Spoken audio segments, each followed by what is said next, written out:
ஒரே காலில் நின்று தண்ணீரில் இருந்தும் தலைகீழாக நின்றும் அது கமலாட்சன் தான் அதுல வேற வேணுமே இன்னொரு பேரோ தெரியும் அவனுக்கு கமலாட்சனுக்கு. வித்துன்மாலி தாரகாட்சன் கமலாட்சன் தான் வேற வேணும். வீரியவனாண்டு நான் இன்றைக்கு இது புது பேரா கேள்விப்படுறேன். மற்ற எல்லா இடத்துலயும் கமலாட்சன் தான் இருக்கு. ஆகிய மூவரும் கடுந்தவம் புரிந்தனர். ஒரு காலம் தண்ணீரில் இருந்தும் தலைகீழாக நின்றும் ஆயிரக்கணக்கான வருடங்கள் தவம் செய்தனர். தவத்தின் முடிவில் எதிர்பட்ட பிரமனிடம் தாங்கள் சிரஞ்சீவியாக இருக்க வரம் வேண்டினர். அப்படி ஒரு வரத்தை தனக்கு ஆற்றல் இல்லை என்று பிரமன் கூறியவுடன், அப்படியானால் தங்கம், வெள்ளி, இரும்பு ஆகியவற்றாலான 3 பெரிய கோட்டைகளை அமைத்துக் கொண்டு தாங்கள் 1000 வருடங்கள் அவற்றுள் வாழ வேண்டும் என்றும், அதன் பின் இந்த 3 கோட்டைகளும் ஒரே கோட்டையில் அடங்கி பலம் பெற்றதாக இருக்க வேண்டும் என்றும் கேட்டனர். மேலும் யாராவது தன்னை அழிக்க வந்தால் ஒரே அம்பை மட்டும் பயன்படுத்தி ஒன்றுக்குள் ஒன்றாக இருக்கும் இந்த 3 கோட்டைகளை அழித்தால் அதை ஏற்றுக்கொள்வதாகவும் கூறினர். பிரமன் தந்த வரத்தின்படி 3 கோட்டைகளை அமைத்து 3 கோட்டைகளை அமைத்து ஆயிரக்கணக்கான தைத்திரியர்கள் அவற்றுள் வாழ வழி செய்தனர். பல்லாண்டுகள் கழிந்தவுடன் அவர்கள் சிவபூசை செய்வதை மறந்து அகங்காரம் மிக்கவர்களாக தங்களுடைய யாரும் அழிக்க முடியாது என்ற காரணத்தால் தவறான வழியில் செல்ல முற்பட்டனர். தேவர்கள், பிரம்மா, விஷ்ணு ஆகிய அனைவரும் சிவனிடம் சென்று முறையிட்டனர். கடவுள் வழிபாட்டை மறந்து தவறான வழியில் செல்லும் இவர்களை அழிக்க சிவன் ஒத்துக்கொண்டார். விஸ்வகர்மா முழுதும் தங்கத்தால் ஆன தேரை தயாரித்தான். பிரமனே சாரதியாக இருந்து தேரை இயக்க முன் வந்தான். திரிபுரத்தை நோக்கி சென்றார். தேரிலிருந்து பாசுவதம் என்ற ஒரே அஸ்திரத்தை செலுத்தவே திரிபுரம் எரிந்து சாம்பலாயிற்று. சிவன் ஏற்காத சம்பங்கிப்பூ லோமஹர்ஷன் முனிவர் முனிவர் உடம்பில் இருந்த முனிவர்களுக்கு சிவ புராணத்தை சொல்லிக் கொண்டு வருகையில் சேருமானை திருப்தி அடைய செய்வது மிக மிக எளிது. சம்பங்கி பூவை தவிர வேறு எந்த பூ கிடைத்தாலும் அதை சிவனுக்கு அர்ப்பணித்தால் அதை அவர் ஏற்று மகிழ்வர் என்று கூறினார். முனிவர்கள் அது ஏன் சம்பங்கி பூவை சிவன் ஏற்பதில்லை என்று கேட்டார்கள். அதற்குரிய நிகழ்ச்சியை லோமர்ஷனர் பின்வருமாறு கூறினார். ராம இலக்குவர்கள் சீதை அழைத்து கொண்டு வனவாசம் வந்தனர். அவர்கள் காட்டில் இருக்கும் பொழுது தசரதன் இறந்து போன செய்தி அவர்களை எட்டிற்று. உடனே ராமன் லக்குமணனை பார்த்து அருகில் இருக்கும் கிராமம் சென்று சிரார்த்தம் செய்யும் பொருட்களை பெற்று வா என்று கூறினார். இலக்குவன் சென்று நெடுநேரமாகிவிட்டபடியாலும் உச்சி நேரத்துக்கு முன் சிரார்த்தத்தை செய்து முடிக்க வேண்டும் ஆதலாலும் ராமன் இலக்குவனனை தேடி சென்றான். நெடுநேரம் அவனும் வராமையால் உச்சிக்காலம் நெருங்குவதை அறிந்து சீதாவே சிரார்த்தத்தை செய்து முடிக்க சென்றாள். பால்கு நதியில் குளித்துவிட்டு ஒரு விளக்கு ஏற்றி பக்கத்தில் இருந்த சம்பங்கி செடியில் இருந்த பூக்களை பறித்து சிரார்த்தத்தை முடித்தாள். சிரார்த்தத்தின் முடிவில் ஆகாயத்தில் 2 கைகள் மட்டும் தோன்றி அவள் அளித்த பூக்களை ஏற்றுக்கொண்டன. அசரீரி, சீதா, நான் மகிழ்ச்சி அடைந்தேன், உன்னை வாழ்த்துகிறேன் என்று கூறிட்டு சீதாவுக்கு ஆச்சரியம் தாங்கவில்லை. அந்த கைகளையும் அசரீரியையும் பார்த்து, நீங்கள் யார் என்று எனக்கு தெரியவில்லை என்றாள். அசரீரி, மருமகளே, நான் தான் உன் மாமனார். நீ சிரத்தையுடன் செய்த இறுதிச் சடங்கை மகிழ்ச்சியுடன் ஏற்றுக்கொண்டேன் என்று கூறிட்டு உடனே சீத்தை, என் கணவரும் என் மைத்துனரும் இதை நம்ப மாட்டார்களே என்று கூறினாள். அதற்கு அசரீரி, கவலைப்பட வேண்டாம், இந்த நதி, இந்த விளக்கில் உள்ள சுடர், சம்பங்கி பூ, பக்கத்தில் நிற்கின்ற பசு ஆகிய 4 இது நடந்தது என்பதற்கு சான்று கூறும் என்று கூறி மறைந்து விட்டது. சற்று நேரத்தில் ராம இலக்குவர்கள் திரும்பினார்கள். சீதாவை நோக்கி, விரைவாக சமையல் செய், உச்சி பொழுதிற்குள் சிராத்த சடங்கு செய்ய வேண்டும் என்றனர். சீதை அது தேவையில்லை, சடங்கு நடந்து முடிந்து விட்டது என்று கூறி நடந்த விவரமாக சொன்னாள். சகோதரர்கள் அதை சிறிதளவு நம்பாமல் மறுபடியும் சமையல் செய்து தர்ப்பணத்திற்கு போவதற்கு முன் அவள் கூறிய சாட்சிகளை அழைத்து அப்ப சம்பங்கி பூவு தாளம்பூ உண்டோ சிவமகாபுராணத்துல? இல்ல சிவமகாபுராணத்துல நாங்கள் படிச்ச நாங்கள் இந்த கதைக்கு தாளம்பூ உண்டு. இங்க சம்பங்கி இல்ல இல்ல இல்ல இல்ல இல்ல சிவமகாபுராணத்துல நீங்கள் எடுத்து பாருங்க புத்தகத்தை. இல்ல இல்ல இதே கதை தான் சாளம்பு கொண்டு வந்தது இங்க. அப்ப ரெண்டும் ஒன்று போல இருக்குன்னு நான் கேக்குறேன். இருக்கலாம்.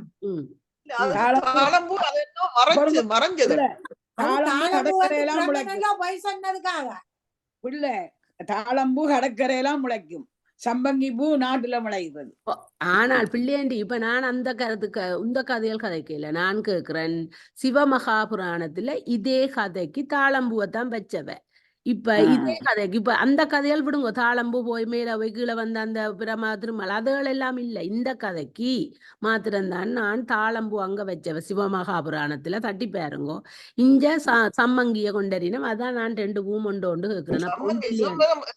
பூ சிவருமானுக்கு வைக்கிறேன் இல்லையா? சும்மா இருங்கோ, அது இல்ல, சும்மா இருங்கோ. நீங்கள் அதுக்கு இல்ல சுவதாம்பரம் இல்ல இப்ப சொல்றா சாமங்கி பூ இதுல முளைக்கிறது, இது இங்க முளைக்கிறதுண்டா அப்ப ரெண்டும் வேற வேறையாத்தான் இருக்கும். அதுதான் அப்ப போடுங்க. தாளம்பூ உள்ள கடற்கரையெல்லாம் முளைக்கும் தாளம்பூ. சரி, அப்ப அதோட நில்லுங்க. அப்ப வேற பூ ஏன் இந்த கதையை இப்படி போட்டினமோ தெரியும். நடந்ததை நடந்தபடி கூற சொல்லுன்றார்கள். சீதை முறைப்படி இந்த 4ஐயும் ஒவ்வொன்றாக வரவழைத்தால் அந்த 4ம் ஒன்றும் அந்த 4ம் ஒன்றும் நடவரவில்லை என்று பொய்ச்சான்று கூறின. ராம இலக்குவர்கள் சமைத்த உணவை எடுத்துக்கொண்டு காட்டிற்கு சென்று சிராத்த சடங்கை ஆரம்பித்தனர். இப்போது தசரதன் அசைரியா பேச துவங்கினான். மகனே, மருமகள் அளித்த பிண்டத்தை ஏற்றுக்கொண்டு நான் திருப்தி அடைந்து விட்டேன். மறுபடி எதற்காக என்னை அழைக்கிறாய் என்று கூறியவுடன் ராம இலக்குவர்கள் இது உண்மை என்றால் ஏன் 6 பசு விளக்கு பூ என்பவை சான்று பகரவில்லை என்று தசரதனை கேட்டார்கள். தசரதன் இன்னும் சந்தேகம் இருந்தால் சூரியனை கேளென்றான்.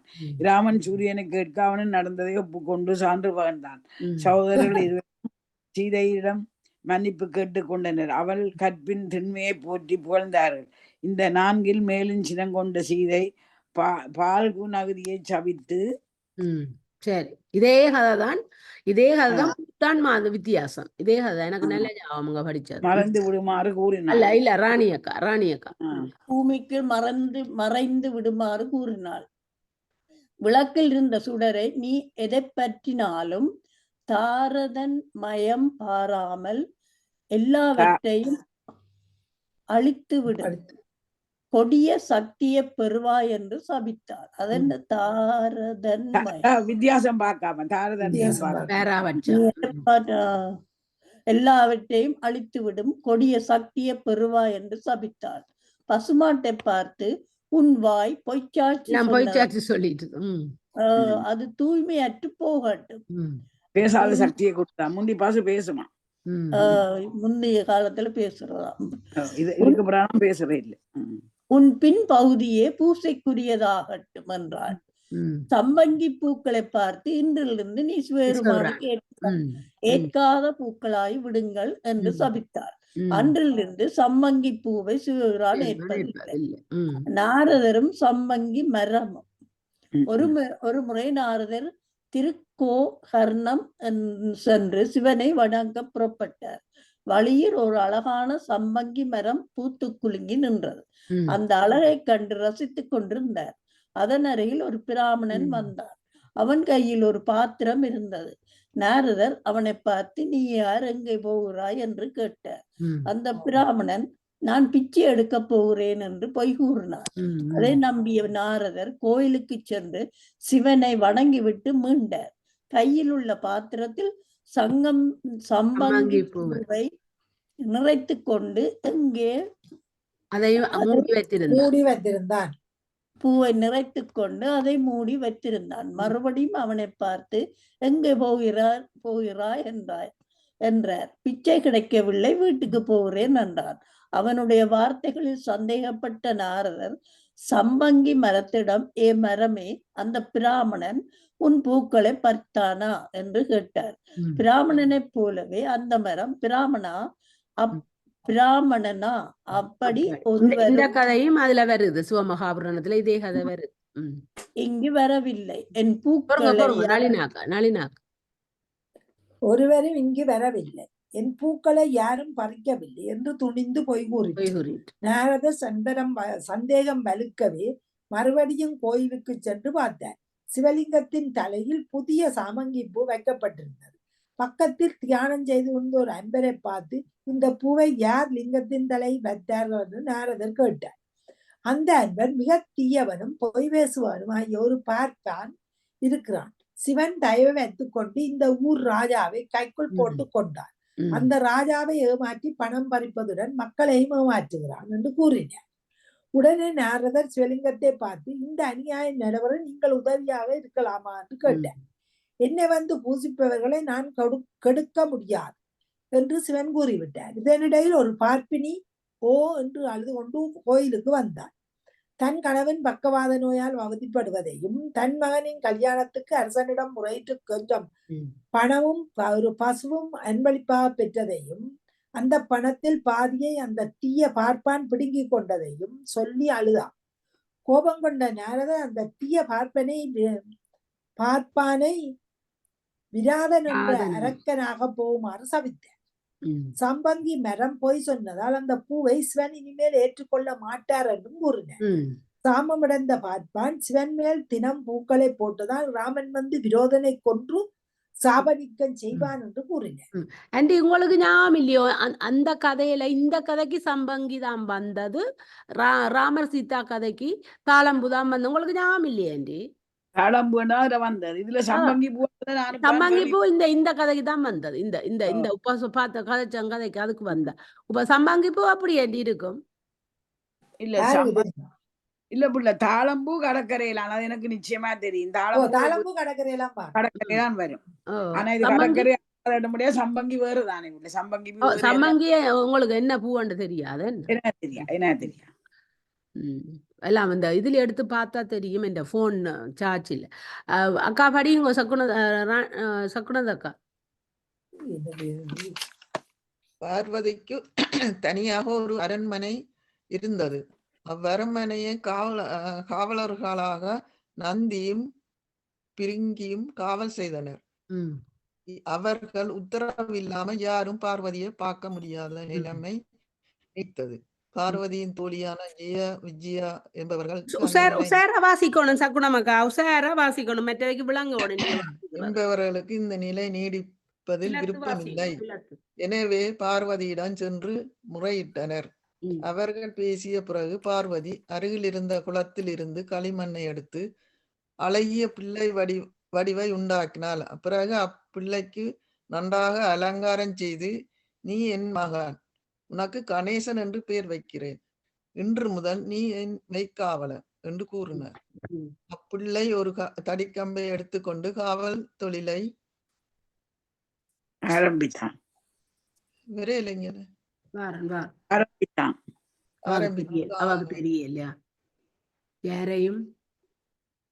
தொழிலை ஆரம்பித்தான். யாரையும் உள்ளே அனுமதிக்கவில்லை. சிவன் வந்த பொழுது தடுத்து நிறுத்தி விட்டான். சிவபிரான் நான் தான் சிவபிரான் என்று கூறியும் அப்படி யாரையும் எனக்கு தெரியாது என்று கூறிவிட்டான். சிவபெருமான் அவ்வளவு சொல்லியும் அவன் கேளாமையால் அவனை மீறிக்கொண்டு உள்ளே நுழைய முயன்றார். கணேசன் அவரை விட மறுத்து தடியால் அடித்து துன்புறுத்தினான். உதவிக்கு வந்த நந்தி முதலியவர்களையும் தண்டித்தான். பின்னர் வந்த பிரம்மா, விஷ்ணு ஆகியவர்களையும் அவன் விடவில்லை. ஒரு பெரும் போரே மூண்டு விட்டது. பிரம்மா முதலியவர்கள் பயன்படுத்திய எந்த ஆயுதமும் அவனை ஒன்றும் செய்ய முடியவில்லை. இந்நிலையில் விஷ்ணு ஒரு சூழ்ச்சி செய்தார். தந்திரத்தால் அவனை வெல்ல முடியும். ஆகவே நாங்கள் முன்பக்கம் சண்டை செய்யும் பொழுது பின்புறமாக வந்து அவனை அடக்கினால்தான் உண்டு என்று விஷ்ணு சாத்திரம்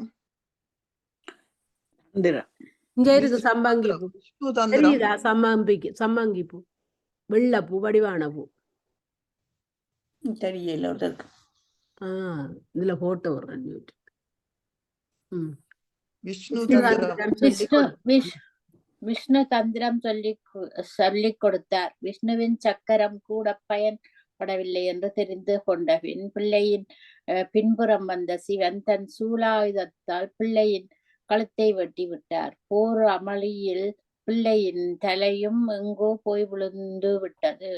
அப்பொழுது பார்வதி மிக்க கோபத்துடன் தன் பிள்ளையை கொன்றவர்களை தான் பார்க்கவோ மன்னிக்கவோ போவதில்லை என்று முடிவு செய்து அந்த பிரபஞ்சத்தையே அழித்து விட தயாரானாள். நாரதர் நிலைமையை புரிந்து கொண்டு பார்வதியை சமாதானம் செய்து போருக்கு ஒரு முற்றுப்புள்ளி வைத்தார். வைத்தார்.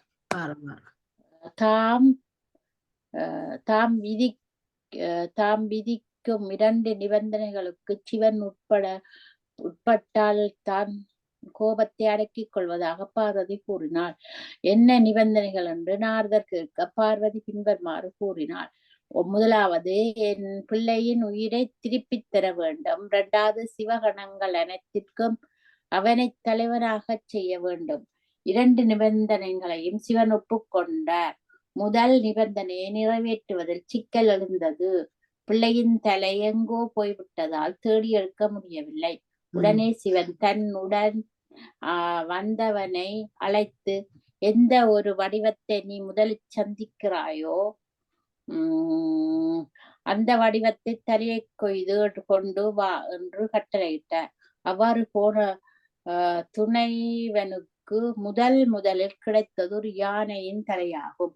அந்த யானையின் தலையை இந்த இளைஞனின் தலையில் பொருத்தி சிவன், விஷ்ணு, பிரம்மன் ஆகிய மூவரும் கூடி அதற்கு உயிர் உண்டாக்கினர். சிவபுராணத்தின்படி இதுவே கணேசன் பிறந்த கதை. அப்ப கரியும் முறியுமா வந்தது. அது திருவிளையாட பிள்ளையார். இது ஒவ்வொரு கதைக்கும் வண்டி இருக்கு. அதான் 100,000 பிரமன் கோடிகள் தோன்றினர். அந்த கதையிலான வந்த கிளப்பிராமணனை கல்யாணம் முடிச்சோன்னு போற வழியிலானே அவ சொன்ன வந்த யானை கூட நாங்களும் விளையாடுவோம். அதுதான் கணேசன். உங்களுக்கு இந்த பூவே அந்த காட்டு மல்லிகைன்னு சொல்லி கோயில்ல வைக்கிறேன். கோயில்ல இப்ப வைக்கணும். என்ன உள்ள காட்டு மல்லிகைன்னு சொல்லி இப்ப கோயில்ல வைக்கிறேன். இந்த பூ தானே சம்மங்கி பூ. அடுக்கு மல்லிகை அடுக்கு இல்ல இது கோன் மாதிரி நீட்டு பூ. கோன் மாதிரி தான். கோன் மாதிரி நீட்டு அதத்தான் இப்ப கோயில்ல கூட பாவிக்கணும். அதுதான் என்னட்ட பேர்பிள்ல இருக்குது. அவ டிரிண்டாரியன் காயனக்காரர் சவுத் அமெரிக்கன் அதுகெல்லாம் வைக்கிற வேண்டிய என்னட்ட அந்த காட்டிட்டு கோயிலுக்கு எல்லாம் கொண்டு பேர்பிள் கலர்ல அதுல வெள்ளையில நாங்கள் செவ்வந்தி பூவே கோயிலுக்கு எடுக்கிறேன். இப்ப செவ்வந்தி பூ வைக்க ஆனா எங்கட கோயில்ல திருப்பி தந்துடுறவ. நான் கொண்டு போனா திருப்பி தர்றவ. அங்க நாங்கள் இருக்கின்ற எந்த சின்ன வயதுல நான் அறியத்தக்கதா இல்ல. நான் இப்பதான் பாக்குறேன் செவ்வந்தி பூ கோயில்ல வைக்கணும். நாங்கள் கொண்டு போறேன் கோயில் கொண்டு போக செவ்வந்தி. மற்றது இந்த தாளம்பூ நல்ல தென்னம் பாலை மாதிரி என்ன வடி. அது உள்ள தாள கடற்கரையில் இருக்க தாழ பூக்குறதான் தாளம்பூ. அதுதான் நல்ல வாசம். சிவனுக்கும் சரி தாளம்பூ உச்சி கொண்டே தாளம்பூவாம். அதுக்கு உள்ளுக்கு இரும்பேனுமா பாட்டு தெரியாது. தாளம்பூ சரி ஆண்டி. சிவனுக்கும் பார்வதிக்கும் கணேசன் கார்த்திகேயன் இருவரிடையே மாறுபாடு. சிவனுக்கும் பார்வதிக்கும் கணேசன் கார்த்திகேயன் என்ற 2 குமாரர்கள் இருந்தனர். பருவமடைந்த இருவரும் திருமணம் செய்து வைக்கும்படி தாய் தந்தையரை வற்புறுத்தினர். இவர்களுள் யாருக்கு முதல் திருமணம் செய்வது என்று பெற்றோருக்கு பிரச்சனை. ஒருவருக்கு முதலில் செய்தால் மற்றவருக்கு மனவருத்தம் ஏற்படும் என்பதை அறிந்த பெற்றோர் இதற்கு ஒரு வழியை கண்டனர். இருவரையும் அழைத்து, சிவன், நீங்கள் இருவரும் உலகை சுற்றி வர வேண்டும்.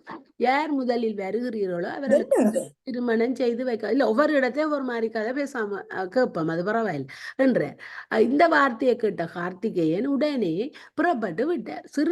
கணேசன் சிறிது தூரம் கூட தன்னால் கலப்படாமல் போக முடியாது என்பதை உணர்ந்தார். ஆதலால் சிறிது நேரம் கண்ணை மூடிக்கொண்டு யோசனையில் ஆழ்ந்தார். உடனே குளித்து விட்டு வந்து தாய் தந்தை இருவரையும் பக்கத்தில் அமரச் செய்தார். அவர்களை 7 முறை சுற்றி வந்து எதிரிலே நின்று வணங்கி உடனே திருமணத்துக்கு ஏற்பாடு செய்ய சொன்னார். அவரை பார்த்து சிவன், உலகை சுற்றி வருமாறு உங்களுக்கு கட்டளையிட்டோம், நீ இன்னும் இங்கே இருக்கிறாய், கார்த்திகேயன் முன்னரே புறப்பட்டு சென்று விட்டான், உடனே புறப்பட்டு போன்றார். கணேசன் அவரை பார்த்து, என் அருமை பெற்றோரே, தாய் தந்தையை ஒரு முறை பிரதட்சணம் செய்தால் உலகையே ஒரு முறை வலம் வந்ததாக அர்த்தம் என்று வேதங்களில் சொல்லி இருக்கிறது. நானோ என் பெற்றோரை 7 முறை சுற்றி வந்து விட்டேன், அப்படி இருக்க நான் உலகை வலம் பெறவில்லை என்று சொன்னால் வேதத்தில் சொல்லியது பொய் என்று ஆகிவிடும். உடனே திருமணத்திற்கு ஏற்பாடு செய்யுங்கள் என்று கேட்டுக்கொண்டார். அவர் கூறியதற்கு மறுப்பு கூற முடியாமல் சிவன் அவர் திருமணத்திற்கு ஏற்பாடு செய்தார். காசிவ முனிவனின் மகள் விசுவரூபனின் சித்தி புத்தி என்ற இருவரையும் கணேசருக்கு மனம் செய்வித்தனர். சித்திக்கு லக்ஷா என்ற மகனும் புத்திக்கு லபா, நல்ல வேர்கள் தேடி வச்சிருந்தனர்.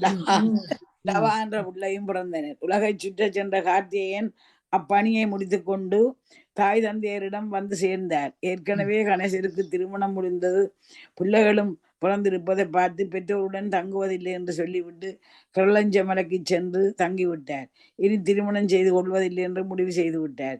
சிவனும் பார்வதியும் தனியே இருக்கும் மைந்தனை காண முறையே அமாவாசை என்று ஒருவரும் பௌர்ணமி அன்று ஒருவர் கள்ளஞ்சமலை சென்று பார்த்து வருகின்றனர். இதனால் தான் வடநாட்டில் உள்ள கார்த்திகேயன் கோவிலுக்கு பெண்கள் அனுமதிக்கப்படுவதில்லை.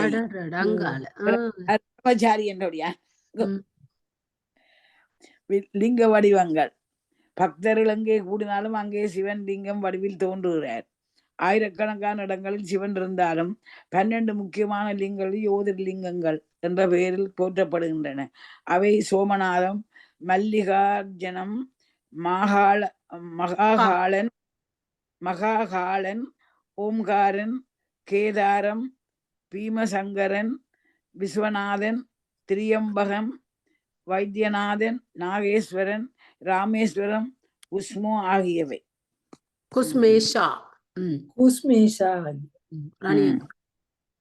நந்திகேஸ்வர தீர்த்தம்.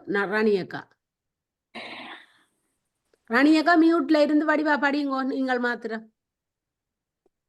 சாரி. நந்திகேஸ்வர தீர்த்தம். வெகு காலத்திற்கு முன் கர்ணகி என்ற இடத்தில் ஒரு வேதியன் வாழ்ந்து வந்தான். அவனுக்கு 2 பிள்ளைகள் இருந்தன. மனைவியுடன் 2 பிள்ளைகளையும் கர்ணகியில் விட்டுவிட்டு பிராமணன் வாரணாசி சென்றான்.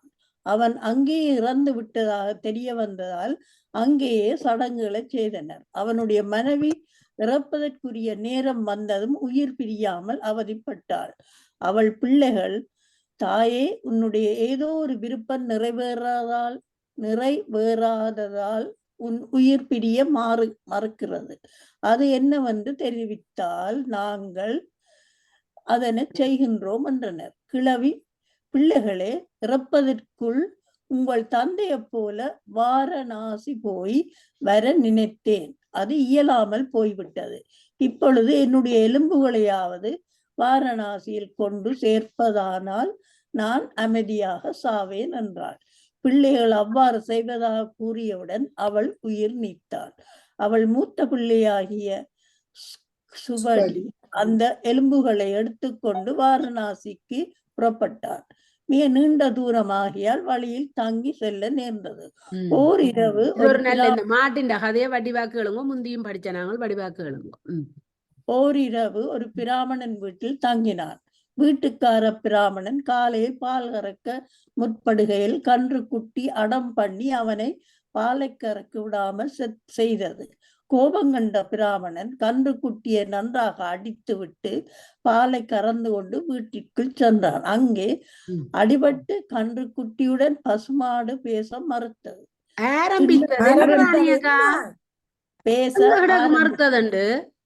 அடிபட்ட கன்று குட்டியுடன் பசுமாடு பேச ஆரம்பித்தது.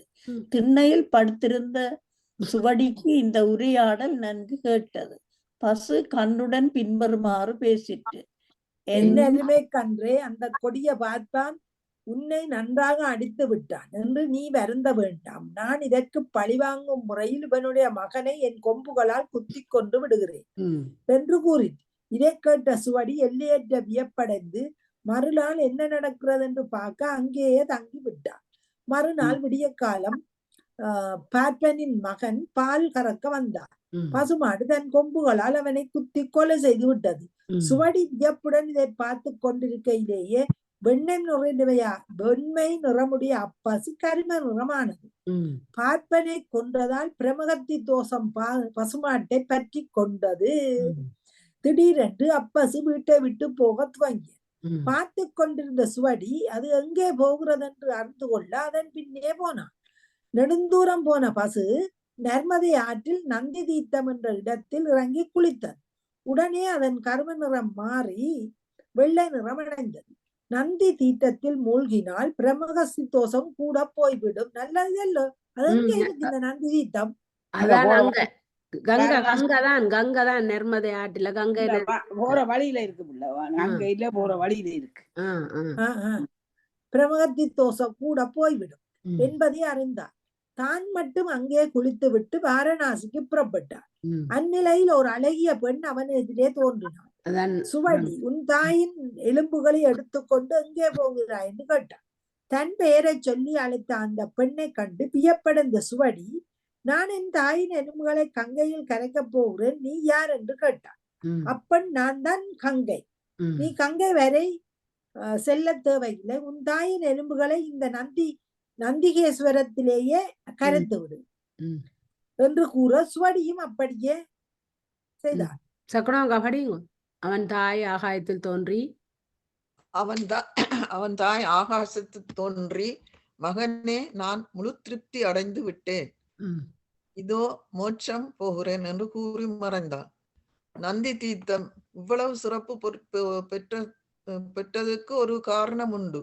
முன்னொரு காலத்தில் ஒரு பிராமணன் பெண் சிவனை நோக்கி மிக கடுமையான தவம் செய்தார். அப்படி செய்த இடம்தான் தவம் செய்த இடம்தான் நந்தி தீர்த்தம், அத்திரீஸ்வர தீர்த்தம்.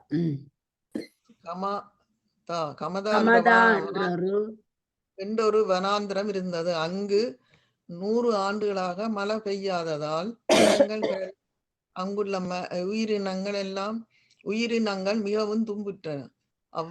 அவ்வனத்தில் அத்திரியன் முனிவரும் அவர் மனைவி அனுஷாவும் வாழ்ந்து வந்தனர். மழை வேண்டி சிவனை குறித்து அத்திரி தேவர் தவம் செய்யினர்.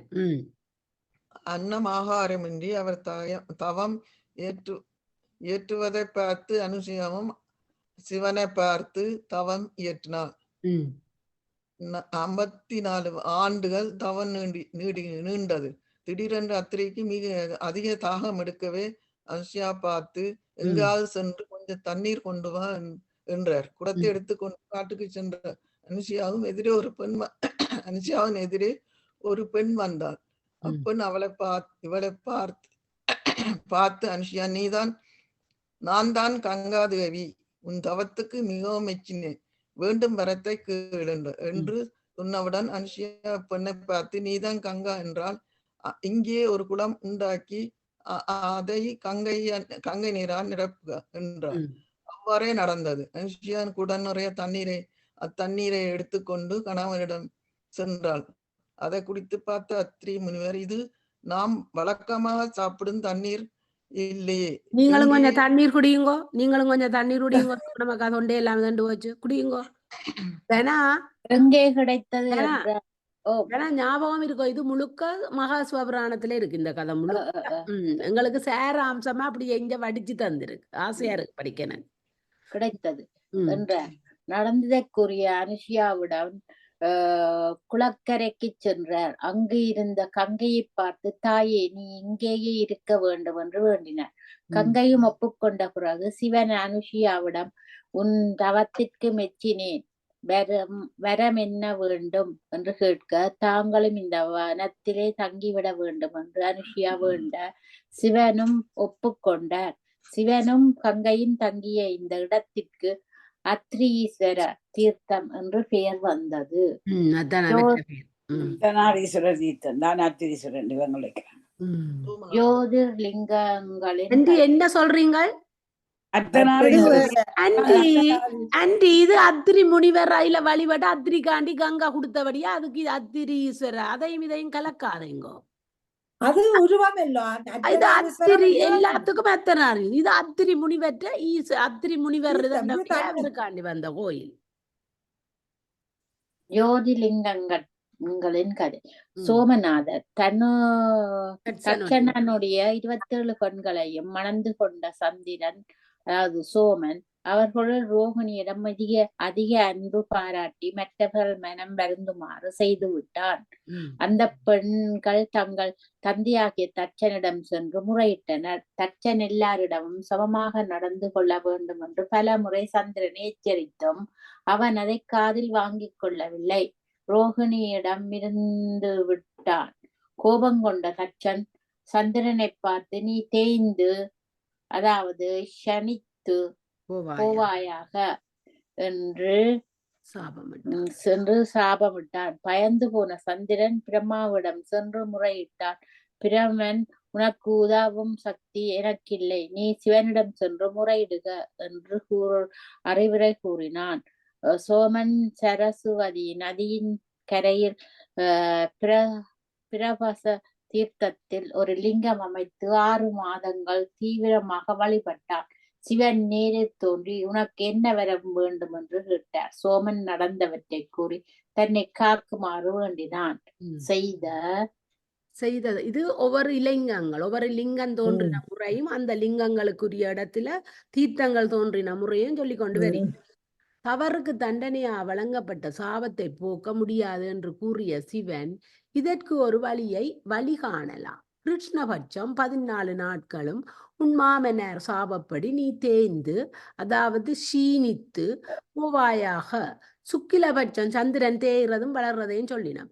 சுக்கிலபட்சம் 14 நாட்களில் நீ வளர்ந்து முழு வடிவம் பெறுமாறு நான் வரம் தருகிறேன் என்றார். அதிலிருந்து சந்திரன் தேய்வதும் வளர்வதும் நிலைத்து விட்டன. சோமன் வழிபட்ட இடம்தான் சோமநாதர் இருக்கும் இடம். மல்லிகார்ச்சுரன் தனக்கு முன்னர் கணேசனுக்கு திருமணம் ஆகிவிட்டதால் பெற்றோர்கள் தன்னை ஏமாற்றி விட்டார்கள் என்று கோபம் கொண்ட கார்த்திகேயன் கிரௌஞ்ச மலையில் வந்து தங்கினான். பெற்றோர்கள் மகனை பிரிந்த துயரத்தால் அடிக்கடி பார்க்க வந்த பொழுது கார்த்திகேயன் அவர்களை நெருங்க விடவில்லை.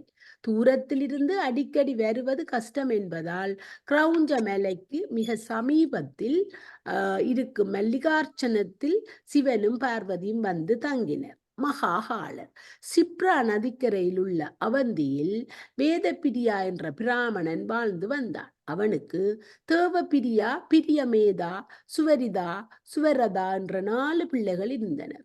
இந்த பிராமணன் வேத வழியை பற்றி சிவனை வழிபட்டதோடு தன் பிள்ளைகளையும் அதே வழியில் பழக்கி இருந்தான். இவர்கள் வாழ்ந்த இடத்துக்கு பக்கத்தில் ரத்தினமலை என்று ஒரு மலை இருந்தது.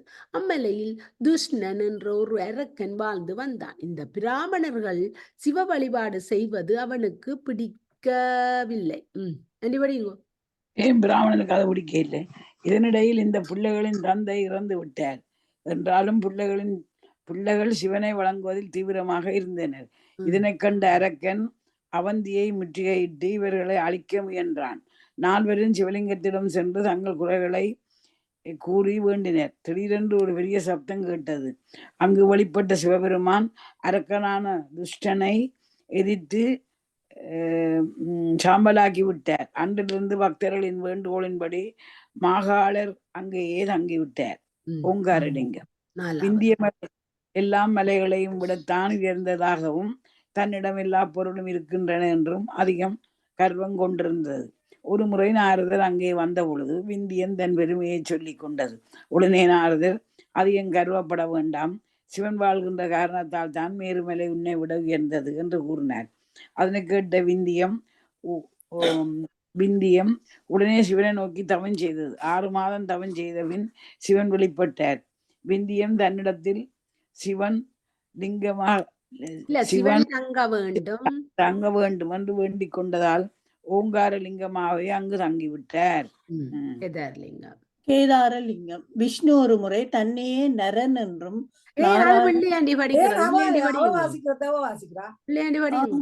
விஷ்ணு கேதார ஒரு முறை கேதாரலிங்கம். விஷ்ணு ஒரு முறை தன்னையே நான் என்றும் நாராயணன் என்றும் இரு முனிவர்களாக மாற்றிக்கொண்டார். இமயமலையில் உள்ள பத்ரிகாசரம் என்ற இடத்தில் இந்த இரு முனிவர்களும் சிவனை குறித்து நெடுங்காலம் தவம் செய்தனர். கடைசியாக சிவன் தோன்றி, என்னை ஏன் அழைத்தீர்கள்? நீங்களே வணங்க தகுந்த இனி வாசிங்க. தகுந்தவர்கள் தானே. தகுந்தவர்கள் தானே என்றார். இருவரும் ஆசிரமத்தின் பக்கத்தில் உள்ள கேதாரம் என்னும் மலை உச்சியில் சிவன் என்றும் லிங்க வடிவில் இருக்க வேண்டும் என்றும் வேண்டிக் கொண்டனர். அவர் அவ்விதம் தங்கிய இடமே கேதாரம். அந்த லிங்கத்தின் பெயரே கேதார இதெல்லாம் கைலாய மலைக்கு போற வழி. இதெல்லாம் வழிதான் கேதாரலிங்கம். கேதார்லிங்கம். இந்த ஒவ்வொரு லிங்கம் வருது, அதுகளை நோட் பண்ணுங்க, மனதில் எடுங்க. நான் இது வேற வேற இடங்கள்ல வாய்ச்சி எனக்கு பழக்கம். பீமசங்கர லிங்கம். சகிய என்ற மலையில் பீமன் என்ற அரக்கனும் அவன் தாயும் வாழ்ந்து வந்தனர். ஒரு நாள் பீமன் தன் தாயை பார்த்து, நாமேன் தனியாக இங்கு வாழ்கிறோம், என் தந்தை யார் என்று கேட்டான். மிக்க வருத்தத்துடன் தாய் கர்கதி தன் வரலாற்றை சொன்னாள். விராதன் என்ற ராட்சதனுக்கு தான் மனைவியாக இருந்ததாகவும், விராதனை ராமன் கொன்றுவிட்டபடியால் ராவணன் தம்பியான கும்பகர்ணனை தான் மணந்து பீமன் என்ற பிள்ளைய பெற்றதாகவும், இலங்கைக்கு சென்ற கும்பகர்ணனை ராமன் கொன்று விட்டான் என்றும், அதனால் வேறு போக்கிடம் இல்லாமல் காட்டிலே இருப்பதாகவும் கூறினாள். இந்த பீமன் வேற, மகாபாரதத்துல வர்ற பீமன் வேற, இது வேற. இது வேற. ராமன் விஷ்ணுவின் அவதாரம் ஆகையால் விஷ்ணுவை பழிவாங்க வேண்டும் என்ற எண்ணத்துடன் பீமன் 1000 ஆண்டுகள் தவம் புரிந்தார். பிரம்மன் வழிபட்டவுடன் அனைவரும் வெல்லக்கூடிய சக்தி தனக்கு வேண்டும் என கேட்டுக்கொண்டான். அது கிடைத்தவுடன் பக்கத்தில் உள்ள விஷ்ணு பக்தனாகிய அரசன் காமரூபனை வென்று அவனை சிறையில் அடைத்து விட்டார். சிறையில் அகப்பட்ட காமரூபன் தினமும் சிவனை வழிபட்டு வந்தான். இதை அறிந்த பீமன் சிறைக்குள் இருந்து வந்து காமரூபனை வாளால் வெட்ட முயன்றான். சிவன் எதிரே தோன்றி தன்னுடைய சூலாயுதத்தால் பீமனுடைய வாளை கீழே விழச் செய்தான். பீமன் பயன்படுத்திய எல்லா ஆயுதங்களும் சிவனுடைய திரிசூலத்தால் பொடியாயின.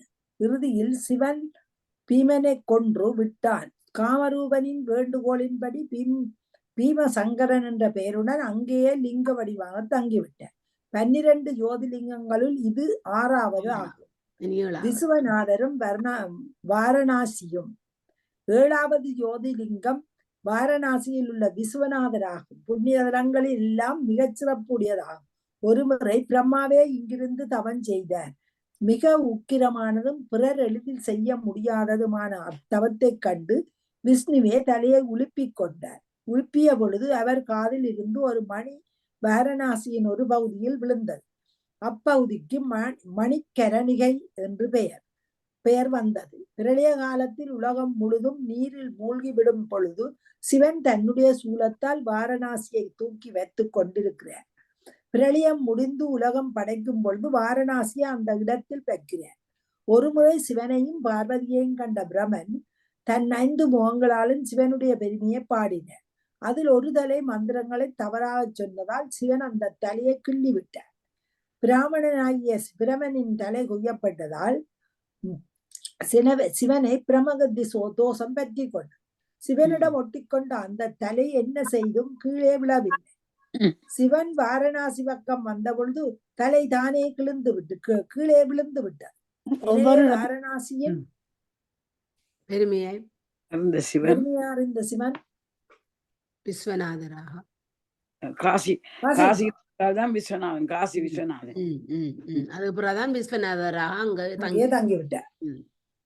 அண்டிவாசிங்க திரியம்பமம் நானே நீங்கள் இல்ல அவ சக்குணமாக்கா நளினாக்காக்கு பிறகு நீங்க ரெடி ஆகணும் வாசிக்க. திரியம்பகமும் கௌதமமும். நாட்டின் தென்பகுதியில் பிரம்மா கஷ்டமாண்டா நாங்க வாசிக்கிறோம், நீங்க கேட்டோன்றீங்க. 2-3 தரம் வாசிட்டீங்களானே. சரியா உங்களுக்கு கண் வாசிக்கணும் விட இல்ல, அவாக்கு கண் பிரச்சனை அதான் அங்க கஷ்டப்படுறா. முதல் வாய்ச்ச உசாருப்பா இல்ல படிங்க தானா திரியம்பகமும் திரியம்பகமும் கௌதமனும். ம். நாட்டின் தென்பகுதியில் பிரம்ம பர்வதம் என்ற ஒரு மலை இருந்தது. அதன் ஒரு பகுதியில் கௌதம முனிவரும் அவன் மனைவி அகல்யையும் தவம் செய்து கொண்டிருந்தனர். பல ஆண்டுகளாக மழை இல்லாமையால் காடெல்லாம் கரிந்து சாம்பலாகும் நிலை வந்தது. அப்பொழுது கௌதமரும் அகல்யாயையும் வருணனை குறித்து தவம் செய்தனர். வருணன் எதிர்பட்டவுடன் நாடு முழுவதும் மழை செய்ய வேண்டுமென்று வரம் கேட்டார். வருணன் அது தன்னுடைய சக்திக்கு அப்பாற்பட்டதென்றும் தன்னால் முடிந்தது ஒரு நீர் நிறைந்த குளம் எங்கு அங்கு அங்கு இருக்குமாறு செய்வதுதான் என்று கூறினான். நீர் நிறைந்த குளம் உண்டாயிற்று. அந்த குளத்தை ஏனைய முனிவர்களும் பயன்படுத்தி வந்தனர்.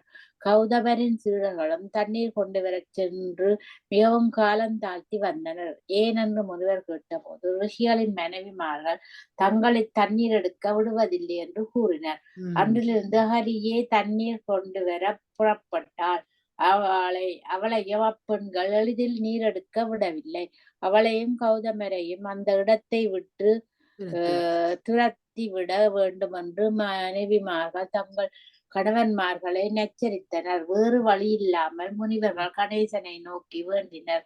கணேசன் வந்த பொழுது கௌதமரையும் அகலியையும் அந்த எல்லையை விட்டு போக வேண்டும் என்று வேண்டிக் கொண்டார்.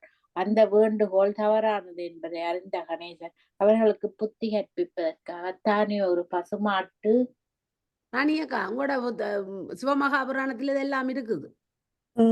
எடுத்து வாசி. உருவம் எடுத்து அவர் ஆச்சிரமத்துக்கு பக்கத்தில் வைத்திருந்த தானியத்தை தின்ன தொடங்கிட்டு ஒரு புள்ளை எடுத்து கௌதமர் விரட்ட அது அங்கே விழுந்து செத்து விட்டது. பசுவதை செய்ததால் கௌதமரையும் அகல்யாவையும் அவ்விடத்தை விட்டு விரட்டி விட்டனர். பசுவதைக்கு பிராயச்சித்தம் செய்ய விரும்பிய கௌதமர் பிரம்ம பர்வதத்தை 100 முறை சுற்றி வர வேண்டும் என்றும் இன்னும் சில கடுமையான கடமைகளையும் முனிவர்கள் கூறினார்கள். சொல்லப்பட்ட சடங்குகளை எல்லாம் முடித்த பிறகு கௌதமரும் அகல்யையும் சிவனை நோக்கி கடுந்தவம் புரிந்தனர். சிவன் தோன்றிய பொழுது தங்களுடைய ஆச்சிரமத்துக்கு பக்கத்தில் கங்கை நதி ஓட வேண்டும் என்று கேட்டுக்கொண்டனர். உடனே கங்கை சிவனும் பார்வதியும் இங்கே தங்குவதானால் தான் இங்கே ஓடுவதாக ஒத்துக்கொண்டார். சிவன் தங்கிய இடம் திரியம்பகம் என்று போற்றப்பட்டது. கோதாவரி என்ற பெயருடன் கங்கை அங்கேயே ஓடிக்கொண்டிருக்கிறது. கொடுமை செய்த முனிவர்களையும் அவர்கள் பத்தினிமார்களையும் மன்னிக்குமாறு கௌதமர் வேண்டிக் கொண்டார். ராவணனும் வைத்தியநாதனும். ராவணன் இமயமலையில் பல காலம் தவம் புரிந்தான். சிவன் வெளிப்படவில்லை. இன்னும் தெற்கே வந்து விருச்சகந்தம் என்னும் இடத்தில் தவம் புரிந்தான். அங்கும் வெளிப்படவில்லை. இன்னும் தெற்கே வந்து ஒரு பெரிய குழியை தோண்டி அதனுள் லிங்கத்தை பிரதிஷ்டை செய்து வழிபட்டான். அப்போதும் சிவன் வெளிப்படவில்லை. இது கண்ட ராவணன் உயிரோடு இருந்து பயனில்லை என்று நினைத்து பெரிய தீயை என்ன தட்டி விட்டுட்ட முடிச்சு. சின்னனா போயிட்டுதப்பா. எங்களுக்கு பெருசா இருக்கு. இல்ல நாங்கள் பெருப்பிச்சா பெருசாகும் எங்களுக்கு. இல்ல எனக்கு என்ன நடந்த இது நல்ல இதா இருந்ததப்பா. சரி, லிங்கத்தை என்ன தவம் அங்கும் வெளிப்படவில்லை. இன்னும் தெற்கே வந்து ஒரு பெரிய குழியை தோண்டி அதனுள் லிங்கத்தை பிரசித்த செய்து வழிபட்டான். அப்போதும் சிவன் வெளிப்படவில்லை. இது கண்ட ராவணன் உயிரோடு இருந்து பயனில்லை என்று நினைத்து பெரிய தீயை வளர்த்து தன் ஒவ்வொரு தலையாக உங்களுக்கு ஓகேயா வாசிக்கண்டி? உங்களுக்கு பெருசா இருக்கு கமலா. எனக்கு கொஞ்சம் தட்டுப்பட்டுடுது. வாசிக்கட்டும். நீங்க வாசிங்க. அறுத்து அக்னியில் போட்டான். ஒரு இருக்கும் பொழுது சிவன் தோன்றினார். போதும் நிறுத்து, உனக்கு என்ன வர வேண்டும் என்று கேட்டார். யாவரையும் வெல்லும் வலிமையையும் எரிந்து போன 9 தரைகளையும் வேண்டும் என்று கேட்டான். சிவன் அப்படியே கொடுத்தார். குழிவட்டிய இடத்தில் இருப்பவர்தான் 9வது ஜோதிலிங்கமாகிய வைத்தியலிங்கம். மிக்க மகிழ்ச்சியோடு ராவணன் இலங்கையில் இருக்கும் போது அவனை கண்டு அஞ்சிய தேவர்கள் நாரதரை ஏதாவது வழி செய்யுமாறு வேண்டினார். உடனே நாரதர் இலங்கைக்கு சென்று ராவணனை சந்தித்து சிவனுடைய வரங்களுக்கு இவ்வளவு மதிப்பு தர வேண்டாம், இவ்வரங்கள் உண்மையா என்று சோதிக்க ஒரு வழி கொஞ்சம் குரல் பண்ணுள்ள மேல் இராவணனை சந்தித்து சிவனுடைய வரங்களுக்கு இவ்வளவு மதிப்பு தர வேண்டாம், இவ்வரங்கள் உண்மையா என்று சோதிக்க ஒரு வழி உண்டு. சிவன் அமர்ந்திருக்கும் கைரமலையை நீ தூக்கிப்பார் என்று சொன்னார்கள். ராவணன் அப்படி செய்ய உன்னை அழிக்க ஒரு மனிதன் தோன்றுவான் என்று சிவன் சாபம் கொடுத்தார். நாகேசலிங்கம்.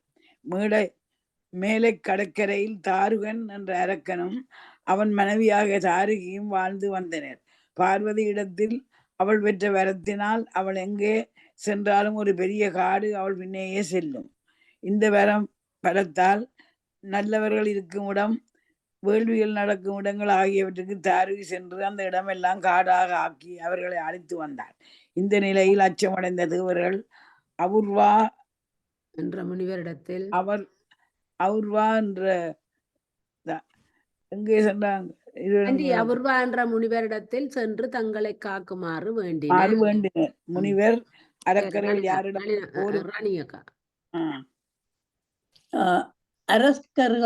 அரக்கர்கள் யாரிடம் போர் புரிந்தாலும் அழிந்து விடுவார்கள் என்று சாபமிட்டார். அரக்கர்கள் பயந்து கொண்டு அமைதியாக இருந்த பொழுது தேவர்கள் அவர்களை தாக்கினர். அசுரர்களுக்கு தர்ம சங்கடம். தேவர்களுடன் போரிட்டால் அழிய நேரிடும், போரிடாவிட்டால் தேவர்கள் கையோங்கி விடும். இந்த தர்ம சங்கடத்தில் இருந்து தப்பிக்க சமுத்திரத்தில் சென்று வாழ அரக்கர்கள் ஓடினர். ஆனால் கடல் மூலம் பயணம் செய்யும் மக்களை துன்புறுத்தினர்.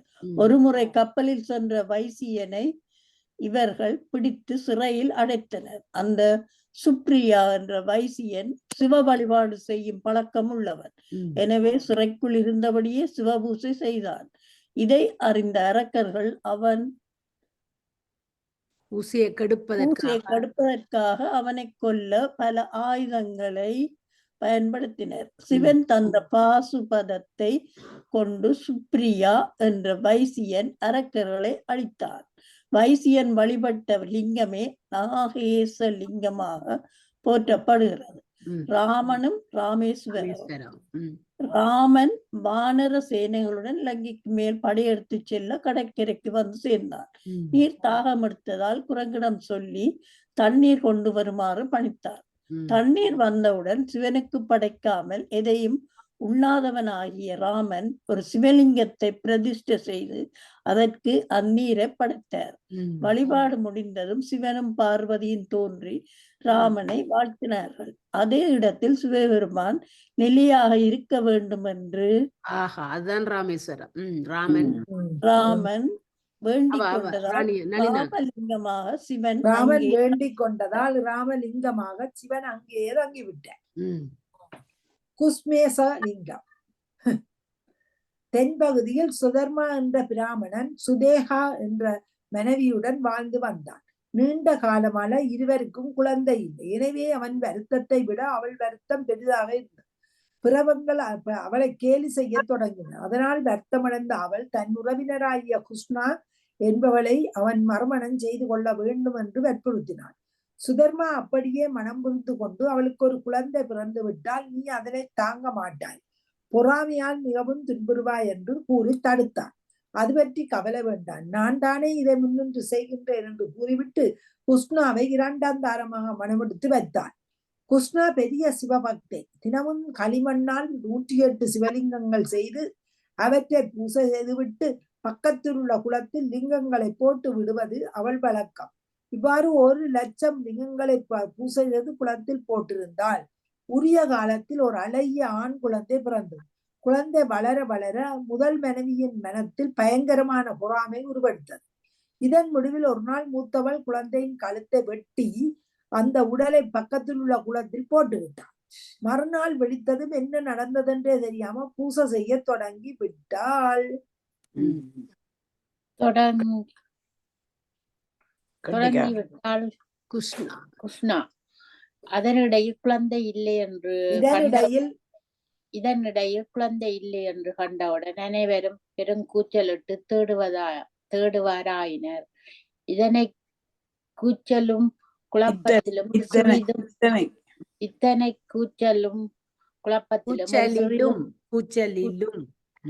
கூச்சலிலும் குழப்பத்திலும் ஒரு சிறிதும் ஈடுபடாமல் கிருஷ்ணா சிவ பூசையில் ஈடுபட்டிருந்தாள்.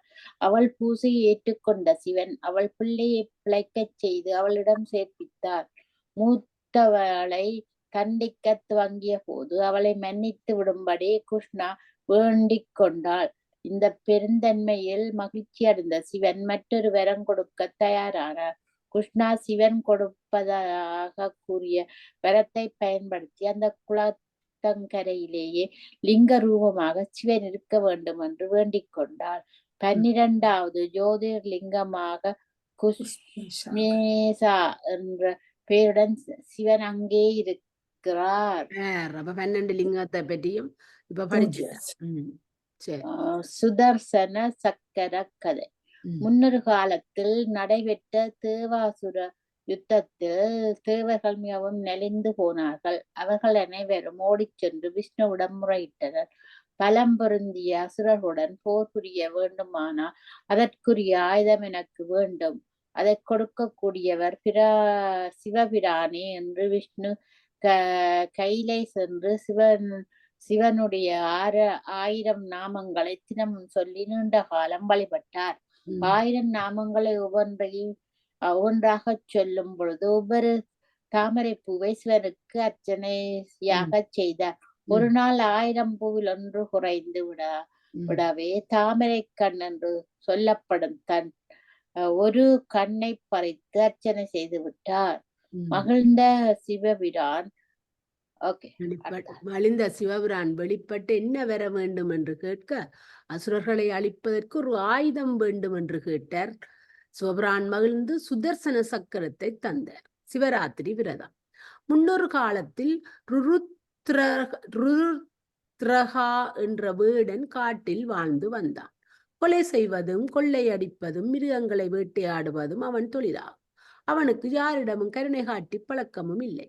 ஒரு முறை அவனுடைய குடும்பத்தினர் மிகவும் பசியால் வருந்திய பொழுது அவனிடம் எதையாவது வேட்டையாடி கொண்டு வா என்றனர்.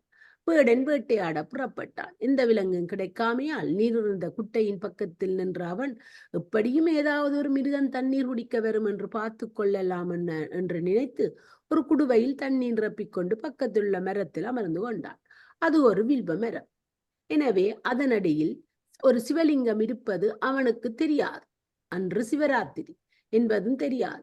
பொழுதும் சாய்ந்தது. ஒரு பெண்மான் நீர் குடிக்க வந்தது. பெருமகிழ்ச்சி அடைந்த வேடன் தன்னுடைய வில்லை கையில் எடுத்தான். அவனுடைய குடுவையில் இருந்த நீர் கொஞ்சம் கீழே விழுந்தது. அவன் அசைந்து எழுந்ததால் மரத்தில் உள்ள வில்வங்கள் கீழே விழுந்தன. இவை இரண்டும் கீழே இருந்த லிங்கத்தின் மேல் விழுந்தன. வேடன் குறிபார்த்த பொழுது அந்த பெண்மான் கூறிட்டு, வேடனே, என்னை இப்போது கொல்ல வேண்டாம். என் கணவனும் பிள்ளைகளும் காத்து கொண்டிருப்பார்கள். நான் போய் அவர்களிடம் அன்றிபடி விடைபெற்றுக் கொண்டு நிச்சயம் வருவேன் என்றது. அவன் தன் வார்த்தையை நம்பவில்லை என்று அறிந்தவுடன் பெண்மான் மீண்டும் வருவதாக சத்தியம் செய்து மரமிறங்கிய வேடன் அதனை போய் வருமாறு பணித்தான். அந்த பெண்மான் சென்ற சிறிது நேரத்தில் மற்றொரு பெண்மான் வந்தது. முதல் மானுக்கு நடந்த அனைத்தும் இம்மாண்டமும் நடைபெற்றது. 2ஆம் முறை சிவலிங்கத்துக்கு அபிஷேகமும் வில்வார்ச்சனையும் அவனை அறியாமல் செய்தான். இந்த பெண்மானும் முன்னால் வந்த பெண்மானும் சகோதரிகளாகும். ஒரே ஆண்மானுக்கு இந்த 2 பெண்மான்களும் மனைவியாயிருந்தன. இதற்கு அடுத்தபடியாக ஒரு ஆண்மான் வந்தது. அதே உரையாடல், அதே சக்தியால் 3ஆம் முறையாக லிங்கத்திற்கு அபிஷேகம் வில்வார்ச்சனை நடைபெற்றது. ஆண்மான் போய் சிறிது நேரத்திற்கெல்லாம் 3 மான்களும் தங்கள் செய்த சத்தியப்படியே வேடனிடம் வந்தன. ஒவ்வொன்றும் அவன் தன்னையே கொல்ல வேண்டும் என்று வேண்டிக் கொண்டன. இது போதாது என்று அவற்றின் பிள்ளைகளாகிய மான் கன்றுகளும் வந்து, தாய் தகப்பன் இல்லாதது நாங்கள் உயிர் வாழ முடியாது, எனவே அவர்களை விட்டு எங்களை கொல்லுங்கள் என்று கூறின. வேடன் என்ன செய்வதென்று அறியாமல் திகைத்தான். அந்த நேரத்தில் அவனையும் அறியாமல் செய்த சிவராத்திரி 3 கால பூஜையால் சிவன் வெளிப்பட்டு அவன் குற்றங்களில் எல்லாம் மன்னித்து, இந்த வினாடி முதல் உன்னுடைய பெயர் குகன் என்று வழங்கட்டும், ஸ்ரீராமன் இங்கு வரும் பொழுது அவனுக்கு தோழனாக நீ இருப்பாய் என்று கூறி மறைந்தார். ராமாயணத்துல குகன் தான் 4வது சகோதரத்துக் கொள்றாரு, மீன் சமைச்சு கொடுத்து. சரி நளினாங்க ராணி அக்கா. சந்திரசேகரன் முன்னொரு காலத்தில் பார்வதி சிவனை பார்த்து, உங்கள் நெற்றியில் இருக்கும் சந்திரன் எப்படி அங்கே வந்தார் என்று எனக்கு சொல்ல முடியுமா என்று வினாவினாள். உடனே சிவன் அந்த கதையை சொல்ல ஆரம்பித்தார். சந்திரன் கதை நடக்க போது கவனமா வாசிங்க. பார்வதி முற்பிறப்பில் சதி என்ற பெயருடன் தட்சனின் மகளாக பிறந்தாள். தட்சன் யாகத்துக்கு சென்ற சதி அவனால் அவமானப்படுத்தப்பட்டு அங்கேயே உயிர் நீத்தார். சதியை இழந்த சிவன் இங்கும் அங்குமாக அலைந்தார். அங்கு கடுமையான தவம் மேற்கொண்டார்.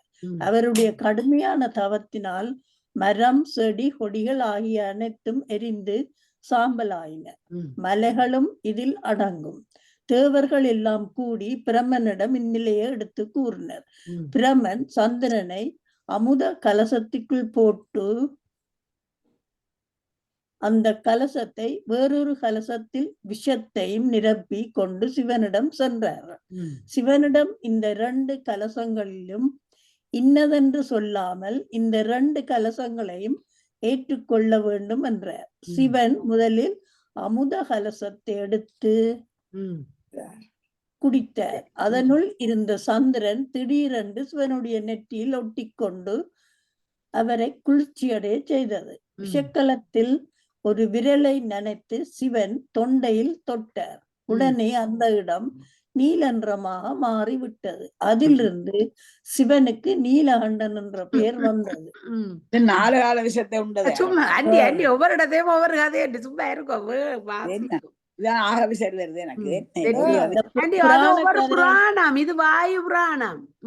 புராண கதைகள்ல எது சொன்னாலும் அதை ஒத்துக்கொள்ளணுமா? அது ஒவ்வொரு கதை இல்லாட்டியே 18 புராணங்கள் இருக்குது. அதை விளங்கி கொள்ளும். நெற்றியில் ஒட்டிய சந்திரன் ஓர் அணியை போல இருப்பதால் சிவனுக்கு சந்திரசேரன் என்ற பெயரும் ஏற்பட்டது. விபூதி அணியும் சிவன் அணியும் விபூதி. ஒரு காலத்தில் பிருகுவின் பரம்பரையில் வந்த பிராமணர் மிக கடுமையான ஒரு தவத்தை மேற்கொண்டார். அவர் தவ வலிமையினால் சுற்றிலும் உஷ்ணம் பரவியது. அதன் மேல் மேகம் மழையை பொழிந்தது. இந்த உஷ்ணமோ நீரின் குளிர்ச்சியோ அந்த பிராமணனை ஒன்றும் செய்யவில்லை. தவம் தொடர்ந்தது. கொடிய விலங்குகளில் இருந்து மான் வரை அவரிடம் அச்சமின்றி அன்போடு பழகினர். பசி எடுக்கும் போது பிராமணன் அந்த விலங்குகளை பார்த்து சாப்பிட ஏதாவது கொண்டு வாருங்கள் என்று சொல்ல உடனே அந்த மிருகங்கள் அவனுக்கு தேவையான மாமிசத்தை கொண்டு வந்து கொடுத்தன. தவம் மேலும் தொடரவே மாமிசம் சாப்பிடுவதை விட்டுவிட்டு பச்சை இலைகளை சாப்பிட தொடங்கின. பச்சை இலைகளுக்கு வடமொழியில் பர்ணா என்று பெயர். ஆதலால் அதை தென்னும் பிராமணர் பிரன்னதா என்று அழைக்கப்பட்டார். மேலும் தவம் தொடர்ந்தது. ஒரு நாள் பிராமண தவசி புல்லறுக்கும் கத்தியை கொண்டு புட்களை வெட்டி கொண்டிருந்தார். அப்போது அந்த கத்தி அவர் நடுவிரலை வெட்டி விட்டது. என்ன அதிசயம்! இரத்தம் வருவதற்கு பதிலாக வெட்டுண்ட விரலில் இருந்து செடி, மரம் முதலியவற்றுக்கு உள்ளே இருக்கும் தாவர உயிர் சாறு போன்ற ஒரு திரவம் காயத்தின் வழியே கசிய தொடங்கியது. பிராமணர் தான் மிக பெரிய அடைய துவங்கி விட்டதாகவும் இரத்தத்துக்கு பதிலாக தாவர உயிர்ச்சாறு தன்னுடம்பில் ஓடுகிறது என்றும் குதிக்க தொடங்கிவிட்டார். இதை பார்த்த சிவன் இவனுக்கு ஒரு பாடம் கற்பிக்க வேண்டும் என்று கருதி பிராமணன் வடிவம் கொண்டு இந்த பார்ப்பான் எதிரே வந்தார். அவனை பார்த்து, என்ன ஆனந்தம் உனக்கு, ஏன் இப்படி துள்ளி துள்ளி குதிக்கிறாய் என்று கேட்டார். பிராமண தவசி நடந்தவற்றை கூறி, தவத்தின் உச்சக்கட்டத்தை அடைந்து விட்டேன், அதனால் தான் குதிக்கிறேன் என்றான். இதை கேட்ட பிராமண சிவன், பூ இவ்வளவு தானா, இன்னும் உன்னுடைய உடம்பில் நீர்ச்சத்துத்தானே இருக்கின்றது, என்னுடைய உடம்பை பார் என்று கூறிவிட்டு தன்னுடைய விரலை வெட்டி கொண்டார். அதிலிருந்து விபூதி பொலவென கொட்டியது.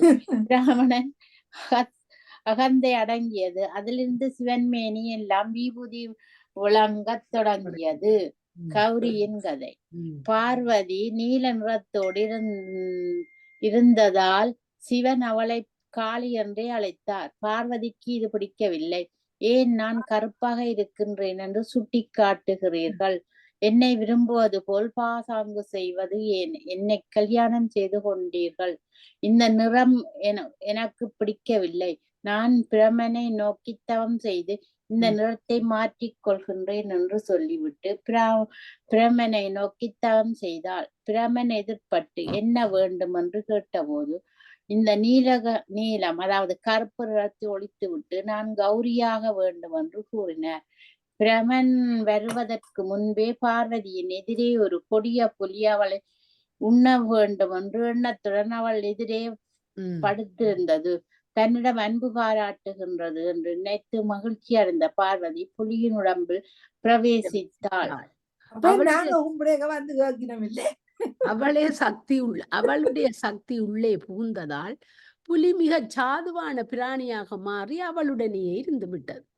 பிரமன் பார்வதியை பார்த்து நீ விரும்பியதை அடைவாய் என்று கூறியவுடன் பார்வதியின் மேனியிலிருந்து கருப்பு நிறம் முழுவதும் கீழே உதிர்ந்து விட்டது. அக்கருப்பை எல்லாம் ஒன்றாக திரட்டி பிரமன் எடுத்துக்கொண்டான். அவன் வேண்டியதும் அதுதான். காரணம் வருமாறு. 2 அரக்கர்கள் சும்பன் நிசும்பன் என்ற 2 அரக்கர்கள் பிரமனை நோக்கி கடுந்தவம் புரிந்து பிரமன் எதிர்பட்டவுடன் எந்த ஆண் மகனும் தங்களை கொல்ல முடியாத வரத்தை பெற்றனர். அதன் பிறகு அவர்கள் செய்த கொடுமைக்கு அளவே இல்லை. பிரமன் சிவபெருமானிடம் சென்று நடந்தவற்றை கூறி பார்வதியின் ஆற்றலின் ஒரு பகுதியை பெண்ணாக்கி தந்தால் சும்பனி சும்பர்களை அழிக்க முடியும் என்று வேண்டிக் கொண்டார். வேண்டுகோளுக்கு இணங்கவே பார்வதியை தவம் செய்யுமாறு அனுப்பினார் சிவன். கீழே விழுந்த கருப்பை எல்லாம் ஒன்றாக திரட்டி கௌசிகி என்ற பெயருடன் பிரமனிடம் ஒப்படைத்தார். பார்வதியின் அம்சமாக அவள் இருந்தாள். அவளை கொண்டே சும்ப நிசும்பர்களை அழிக்கச் செய்தான் பிரமன். கௌரியாக மாறியவள் புலியையும் அழைத்து கொண்டு சிவனிடம் சென்றாள். அப்புலியை ஓர் ஆணாக மாற்றி நந்திக்கு துணையாக சோமநந்தி என்ற பெயருடன் இருக்கச் செய்தார் சிவன். உபமன்யுவின் கதை. முன்னொரு காலத்தில் வியாக்கிரவாதர் அதாவது புலிக்கால் முனிவர் என்ற முனிவருக்கு உபமன்யு என்ற ஓர் ஆண் குழந்தை பிறந்தது. குழந்தை வளர்ந்த பொழுது இதான் பாலுக்கு பாலகன் வேண்டி அழுதுட பால் வேண்டும் என்று அழுதது. உபமன்யுவின் தாய்ப்பால் போன்ற ஒரு பொருளை கொடுத்தாள். குழந்தை அதை சாப்பிட்டு பார்த்து தந்தையிடம் சென்று இது பாலில்லை, பாலின் ருசி இல்லை என்று அடம் பிடித்தது. அப்போது உபமன்யுவின் தாய் நானோ வறுமையில் வாடுகிறேன், பாலுக்கு எங்கே போவது, நான் அரிசி கஞ்சியைத்தான் உனக்கு தந்தேன் என்றார். உபமன்யு சிவனை நோக்கி தவம் செய்து பாலை பெறப் போகிறேன் என்றார். அவன் தாய் சிவனை குறித்து தவம் செய்ய ஒரு மந்திரத்தையும் ஆபத்து நேர்ந்தால் காத்து கொள்ள அகோராஸ்திர மந்திரத்தையும் சொல்லி கொடுத்து அனுப்பினாள். இமயமலையில் ஒரு பகுதிக்குள் சென்று உபமன்யு தவத்தை தொடங்கினான். அரக்கர்களும் அசுரர்களும் எவ்வளவு முயன்றும் அவன் தவத்தை கலைக்க முடியவில்லை. இறுதியில் அவனை சோதனை செய்வதற்காக சிவன் இந்திரன் வடிவம் எடுத்துக் கொண்டு அவன் முன் தோன்றினார். உபமன்யு கண்பிடித்து பார்த்து தேவர்கள் தலைவனே, என்னை நாடி வந்ததில் பெருமகிழ்ச்சி என்றான். தேவேந்திரனாக வந்தவர் உனக்கு என்ன வேண்டும், யாரை குறித்து நீ கடந்தவன் செய்கின்றாய் என்று கேட்டார். உபமன்யு சிவபெருமானை குறித்து தவன் செய்கிறேன் என்றான். அதனை கேட்ட இந்திரன், சிவபிரானா, அவன் ஒன்றுக்கும் உபயோகம் இல்லாத பைத்தியம், அவனை குறித்து ஏன் தவன் செய்ய வேண்டும் என்றார். அவர் சிவன் என்று அறியாத உபமன்யு மிக கொடியதாகிய அகோரஸ்திர மந்திரத்தை பயன்படுத்தி விட்டான். அது சிவனுடைய அஸ்திரம் ஆதலால் உடன் வந்த நந்தி அதை ஏற்றுக்கொண்டார். சிவன் தன் வடிவத்தை காட்டி பல மந்திரங்களை உபதேசித்து பாலுக்கு பஞ்சம் இல்லாமல் இவ்வரத்தையும் தந்தார். பால்கடலை கொடுத்ததை சொல்லி அந்த சேர்ந்து நேற்ற திருப்பல்லாண்டு பாலுக்கு நீண்ட காலம் கழித்து கிருஷ்ணன் உபமன்யுவை பார்க்க வந்தார். உபமன்யு சிவனை குறித்து பல ரகசியமான மந்திரங்களை கிருஷ்ணனுக்கு உபதேசித்தார். அந்தகாசுரன் கதை. முன்னொரு காலத்தில் சிவன் தனியே அமர்ந்து எதையோ பார்த்து கொண்டிருந்தார். அவருக்கு தெரியாமல் மெதுவாக பின்புறமாக வந்த பார்வதி அவருடைய 2 கண்களையும் பொத்தி விட்டாள். சிவனின் கண்ணை பொத்தியதால் பார்வதியின் உடம்பில் ஏற்பட்ட உஷ்ணத்தால் வியர்வை துளிகள் கீழே விழுந்தன. அந்த வியர்வை துளிகள் எல்லாம் ஒன்றாக கூடி அரக்கனாக உருவாகி போட்டது. சிவன் கண்களை விடுவித்து கொண்டு யார் உருமியது என்று கேட்டார். கரிய அரக்கன் ஒருவன் கண்கள் இல்லாமல் இங்கும் அங்கும் அலைந்தான். சிவனுடைய கண்கள் பொத்தப்பட்ட நிலையில் இந்த அரக்கன் பிறந்ததா பிறந்ததா பிறந்ததால் அந்தகனாகவே குருடனாகவே இருந்தான். ம். அவனுக்கு அந்தகாசுரன் என்ற பெயர் நிலைத்து விட்டது. ம். கிரண்ய ஸ்ரே- கிரண். கிரண்ய நேத்திரன் என்ற அரசன் தனக்கொரு பிள்ளை வேண்டும் என்று சிவனை குறித்து கடும் தவம் இயற்றினான். சிவன் தோன்றி, உனக்கென்று பிள்ளை பிறக்கும் பாக்கியம் இல்லை, எனவே நான் அவ்வரத்தை தர முடியாது. என்றாலும் அந்தகனாக பிறந்த அசுரன் என்னிடம் இருக்கிறான், அவனை வேண்டுமானால் நீ பிள்ளையாக எடுத்துக்கொண்டு வளர்க்கலாம் என்று சொன்னார். கிரண்ய நேத்திரன் மிக்க மகிழ்ச்சியோடு அந்தகாசுரனை எடுத்து வளர்த்தான்.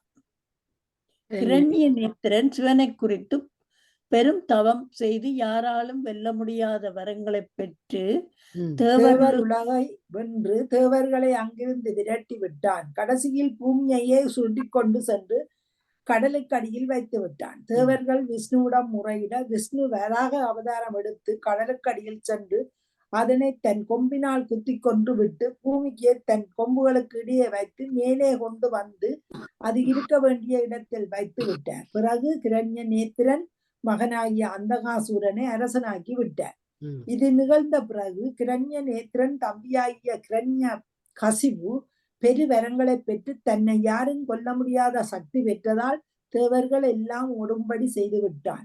தேவர்கள் விஷ்ணுவிடம் முறையிட அவர் சிங்க வடிவம் கொண்டு பல அரக்கர்களை கொண்டு தீர்த்தார். இறுதியாக அந்த சிம்ம கிரண்ய கசிபு கோட்டைக்குள் நுழைந்தது. கிரண்ய கசிபுவின் பல மைந்தர்களுள் பிரகலாதன் என்று ஒருவன் இருந்தான். புத்திசாலியாகிய அவன் ஒரு சாதாரண சிங்கம், இவ்வளவு பெரிய அழிவினை செய்ய முடியாது. ஆகவே விஷ்ணுதான் இப்படி ஒரு சிங்க வடிவுடன் வந்திருக்கிறார் என்பதை தெரிந்து கொண்டான். தன் தந்தையிடம் சென்று சிங்கம் என்பது விஷ்ணுதான் என்றும் அதனிடம் போர் புரிய போக வேண்டாம் என்றும் கேட்டுக்கொண்டார். ஆனால் அவன் தந்தை இதை கேட்கும் மனநிலையில் இல்லை. தன் வீரர்களை எல்லாம் சிங்கத்திடம் போர் புரிய அனுப்பினார். அவர்கள் அனைவரும் மாண்டனர். கடைசியாக தானே சென்று தன்னிடமுள்ள அத்தனை அஸ்திரங்களையும் பயன்படுத்தி பார்த்தான். அவனுடைய ஆயுதங்கள் அந்த சிங்கத்தை ஒன்றும் செய்ய முடியவில்லை. இறுதியாக சிங்கம் தன்னுடைய கனக பக்கம் இருக்கு. அப்ப நிப்பாட்டுவோம். நானும் படிச்சுட்டு நிப்பாட்டுவோம். படியுங்க. நாங்களால் அவனுடைய இருதயத்தை பிளந்து கொன்றது. கடைசியில் விஷ்ணு பிரகலாதனுக்கு பட்டம் சூட்டினான். அந்தகாசுரன் சிம்மாசனத்தில் இருக்கும் போது அங்கு வந்த பிரகலாதன், நீயோ குருடன், பெரிய தந்தையார் உன்னை தந்து கொண்டதே தவறு. குருனாகிய நீ எப்படி ஆட்சி செய்ய முடியும்? ஆகவே உன் ராஜ்யத்தை என்னிடம் கொடுத்து விடு என்று சொல்லியதோடு அல்லாமல் அந்தகனை விரட்டி விட்டார். அந்தகன் காடு சென்று பிரமனை குறித்து தவம் செய்தான். பிரமன் எதிர்ப்படவில்லை. அக்கனியை வளர்த்து தன் உடம்பில் உள்ள சதைகளை எல்லாம் வெட்டி பலியிட்டார். கடைசியாக பிரமன் வெளிப்பட்டு உனக்கு என்ன வரம் வேண்டும் என்று கேட்டார். விலங்குகள், அரக்கர்கள், அசுரர்கள், மனிதர்கள், தேவர்கள் ஆகிய யாராலும் எனக்கு சாவு வரக்கூடாது. விஷ்ணு கூட என்னை கொல்ல முடியாத வரம் வேண்டும் என்று கேட்டார். பிறந்தவர்கள் இறந்தே தீர வேண்டுமே, உனக்கு இப்படி சாவு வர வேண்டும் என்பதை நீயே முடிவு செய்து சொல் என்றார் பிரம்மா. அந்தகன் என்னை விட மூத்த பொன்னொருத்தியிடம் நான் விருப்பம் கொள்வேனானால் அப்போது எனக்கு சாவு வரலாம் என்று கேட்டுக்கொண்டார். அப்படியே ஆகட்டும் என்று பிரமன் வரம் தந்தார். தவத்தால் கண்பார்வை விட்டுவிட்ட அந்தகன் 3 உலகங்களையும் அடிமைப்படுத்தினான், அனைவரையும் துன்புறுத்தினான். சில காலம் கழித்து மந்தார மலைக்கு தனது 3 சேனாதிபதிகளுடன் சென்றான். அந்த மலை மிக அழகாக இருந்ததால் அங்கேயே தங்கிவிட விரும்பினான். அவனுடைய சேனாதிபதிகள் அந்த இடத்தை சுற்றி பார்த்து 184 பக்கம் தான் வாசிக்கலாம். எவ்வளவு? 184 பக்கம் தாங்க. அப்ப முடிப்பான். வரும்படி ஒரு குகையில் ஒரு முனிவர் தவம் செய்து கொண்டிருப்பதை பார்த்தனர். அந்த முனிவன் புலித்தோலை இடையில் கட்டி மண்டையோடுகளை மாலையாக அணிந்திருந்தான். அவனுடைய சடையில் சந்திரன் இருந்தான். அவன் பக்கத்தில் அழகான பெண்ணுறுத்தி வீட்டிருந்தாள். இதை கண்ட சேனாதிபதிகள் யோகத்தில் இருந்த முனிவனை எழுப்பி, துறவியாகிய உனக்கு இவ்வளவு அழகான பெண் எதற்காக? எங்களுடைய அரசனுக்கு இவளை கொடுத்து விடுகின்றனர். முனிவர் வேடத்தில் இருந்த சிவன், அப்படியானால் உங்கள் அரசனே இங்கு வந்து அவளை பார்த்து விட்டு அழைத்து அவருக்கு முடிவு காலம் வந்துட்டுது பார்வதியோட எல்லாம் போறார் இது ஒன்று சேர அழைத்து செல்லட்டுமே என்றார். முனிவர் வேடத்தில் இருந்தவர் யார் என்பதையும் அழகிய பெண் யார் என்பதையும் அறியாத அவர்கள் ஓடிச் சென்று முனிவன் சொன்னதை அந்தனிடம் சொல்லவும் மிக்க ஆசையோடு புறப்பட்டு வந்தான் அந்தகன். வயதில் முறிந்தவளை நான் விரும்பினால் எனக்கு சாவு விரட்டும் என்று பிறப்பினிடம் கேட்டுக்கொண்டது நடைபெறும் காலம் வந்துவிட்டது. அனைத்துக்கும் மூத்தவளாகிய பார்வதி தேவியை விரும்பியதால் முனிவர் வேடத்தில் இருந்த சிவன் எதிரே வந்து நின்றேன். அவனுக்கு பக்கபலமாக பல அசுரர்களும் அவர்கள் குருவாகிய சுக்கிராச்சாரியாரும் வந்தனர். முனிவன் பக்கமாக நந்தி, விஷ்ணு ஆகியோர் போருக்கு தயாரானார்கள். நந்தியே பல அசுரர்களை அழித்தார். அந்தகனின் சேனாதிபதிகளுள் ஒருவனாகிய விகாசா என்பவன் விஷ்ணு உட்பட அனைவரையும் விழுங்கிவிட்டான். நிலையில் சிவன் காலை வடிவம் கொண்டு வந்து விகாசாவின் வயிற்றை கிழித்து அனைவரையும் விடுவித்தார். அசுரர் படைகளை கொல்ல இறந்தவர்களை எழுப்பும் மந்திரங்களை கற்ற சுக்கிராச்சாரியார் அத்துணை அசுரர்களையும் மறுபடியும் உயிர்ப்பித்தார். இதனைக் கண்ட சிவன் சுக்கிராச்சாரியாரை விழுங்கியவுடன் இறந்தவர் உயிர் பெறும் சூழ்நிலை மாறிவிட்டது. இந்திரனுடைய வானங்கள், விஷ்ணுவின் கதாயுதம் ஆகியவை இவனை ஒன்றும் செய்யாமல் போகவே சிவன் படைகளை அந்தகன் மீது ஏவினார். அவன் அந்த அந்தகாரகன் அவைக்குதான் இவ்வளவு பிள்ளையா பிறந்தவன் சிவனுக்கு மாதிரி. அவன் வேர்வையில சிவன் வேர்வையில இருந்து வந்து அவ உமாதேவியார் கண்ணை பொத்தினபடியா வேர்வையில இருந்து வந்து அவ ஏனென்று சொன்னா அவன் கண்குருடனா வந்தவன் ஒரு அரசன் அசுரன் வந்து பிள்ளை இல்லையன்று வரங்கட்டு அவைக்குத்தான் கொடுத்தது. ஆனா அவன் வரங்களையும் பெற்றுட்டானல்லோ, தான் இப்படி செய்தால் எல்லாத்தையும் செய்தால் காண்ற பெண்கள் எல்லாத்தையும் தான் அனுபவிப்பேன். எனக்கு வயதுல மூத்தமா இருக்கிற பெண்ணோட போனால் அப்ப அது வேணும். அவனை அழிக்க முடியாமல் போயிட்டு அவன் எல்லாரையும் அதுக்காகத்தான் அவர் சிவபெருமான் உமாதேவியார கொண்டு விட்டது. அவன் உமாதேவியாருக்கு கிட்ட போயேக்க அவனுக்கு அந்த இது விழுங்கியவுடன் ஆகியவை இவை ஒன்றும் செய்யாமல் போகவே சிவன் படைகளை அந்தகன் மீது ஏவினார். அவனது ஒவ்வொரு சொட்டு ரத்தமும் கீழே விழுந்தவுடன் ஒவ்வொன்றும் ஒரு எதுவா வருது அந்த ரத்தம் தான். அப்பொழுது சிவன் காளியை படைத்து அந்தகாசுரன் ரத்தம் ஒரு சொட்டு கூட நிலத்தில் விழாதபடி குடிக்க செய்தான். இந்த நிலையில் சிவன் தன்னுடைய சிறு சுரத்தை அந்தகாசுரன் மேல் செலுத்தி அவனை கொன்றார். போருக்கு பின் சுக்கிராச்சாரியரை தன் வயிற்றில் இருந்து எடுத்த சிவன் வெளியே விட்டு விட்டார்.